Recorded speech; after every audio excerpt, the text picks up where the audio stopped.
नमस्कार, मैं हूं सैयद सुहेल और आज का एजेंडा की शुरुआत कर रहे हैं आज की बड़ी खबर के साथ जो सीधे आ रही है मुंबई से। मुंबई में हेमा उपाध्याय के मर्डर मामले में पुलिस को शक है कि हत्या प्रॉपर्टी विवाद को लेकर हुई है।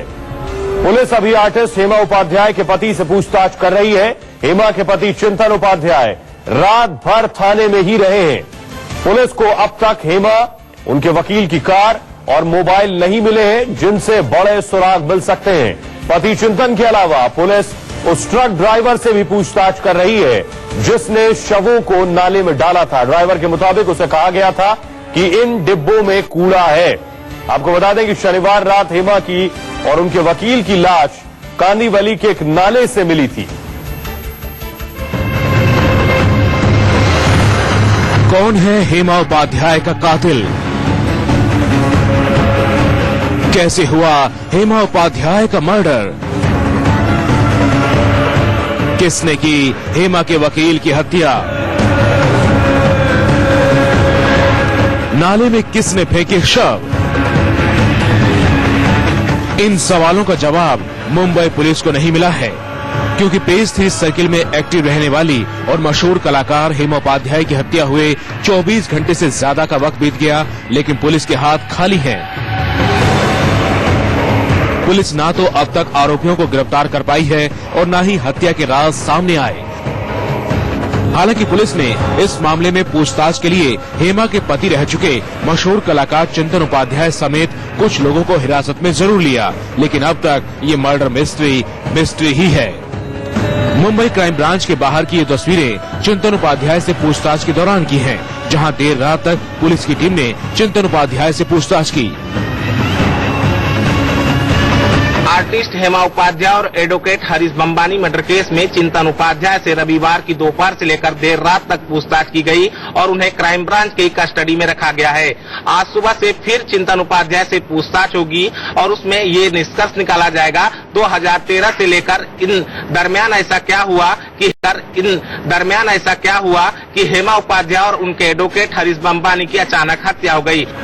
हेमा मशहूर आर्टिस्ट चिंतन उपाध्याय की पत्नी रह चुकी है। हेमा और चिंतन की शादी साल 1998 में हुई, लेकिन 2013 आते आते रिश्तों की गांठ टूट गई और दोनों ने एक दूसरे से तलाक ले लिया। जानकारी के मुताबिक चिंतन उपाध्याय पर हेमा ने आरोप लगाया था कि उन्होंने बेडरूम की दीवार पर हेमा की न्यूड पेंटिंग पेंट की थी। इसी बात को लेकर तनातनी इतनी बढ़ गई कि मामला कोर्ट तक जा पहुंचा। हेमा उपाध्याय की लाश शनिवार रात कांदीवली में एक नाले से बरामद हुई। साथ ही उनके वकील हरीश बंबानी का भी शव मिला। जानकारी के मुताबिक हरीश और हेमा उपाध्याय के हाथ बंधे हुए थे। सूत्र ये भी बता रहे हैं कि दोनों के शवों पर चोट के निशान भी मिले। तो कांदीवली के नाले में देर शाम जो 2 शव मिले थे, एक महिला और पुरुष के, उसमें एक लाश हेमा उपाध्याय उनकी पत्नी की थी और दूसरा उनके वकील की थी। 11 दिसंबर को दोनों लापता हुए थे। इसके बाद की लाश उस नाले में मिलती है और इसकी शिनाख्त हरीश के भाई और हेमा के नौकर ने की। हेमा उपाध्याय के नौकर ने शुक्रवार को ही सांता क्रूज इलाके में हेमा की गुमशुदगी का मामला दर्ज करा दिया था और अगले दिन ही कांदीवली के पास नाले में उनका शव बरामद हुआ। अब देखना है कि इस हाई प्रोफाइल मर्डर केस को पुलिस कब तक सॉल्व करती है और कब हेमा के हत्यारों को सजा दिला पाती है। प्रवीण मिश्रा के साथ सिद्धांत मिश्रा, न्यूज़ 24 मुंबई।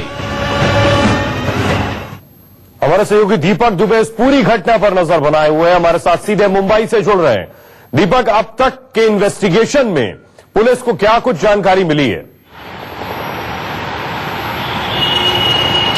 जी 14 घंटे से ज्यादा का वक्त हो चुका है और चिंतन उपाध्याय से लगातार पूछताछ की जा रही है। कल सुबह 11 बजे से पूछताछ शुरू हुई थी और देर रात 2:30 बजे तक चली और उन्हें क्राइम ब्रांच की अपनी कस्टडी में रखा गया। उनसे पूछताछ लगातार की जा रही है। वहीं मुंबई पुलिस जो सूत्र हमें बता रहे हैं कि इसमें कई सारे एंगल निकलकर सामने आ रहे हैं।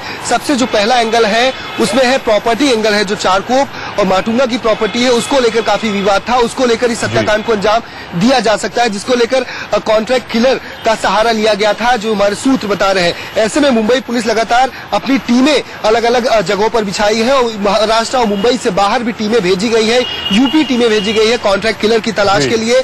वही जो चिंतन उपाध्याय है, उनसे और हेमा के बीच जो रिश्ता था, जो साल 2008 से और अब तक की बात की जाए, किस तरीके से दोनों के रिश्तों में अनबन रही, कई बार उनके बीच में आपसी झगड़े हुए, डिवोर्स तक की बात सामने आई। ऐसे में क्या चिंतन उपाध्याय को इस पूरे हत्याकांड के बारे में जानकारी थी? क्या उन्हें उन दोनों के बीच में अनबन थी? क्या उसकी एक वजह हो सकती है? क्या कोई प्रॉपर्टी एंगल है? ऐसे तमाम जो सवाल मुंबई पुलिस के पास है, उसके जो नतीजे हैं वो निकालने की कोशिश लगातार की जा रही है। एंगल से जांच कर रही है, एक तो संपत्ति विवाद और उसके अलावा क्या पूर्व पति चिंतन पर भी पुलिस को शक है। बहुत बहुत शुक्रिया इस तमाम जानकारी के लिए।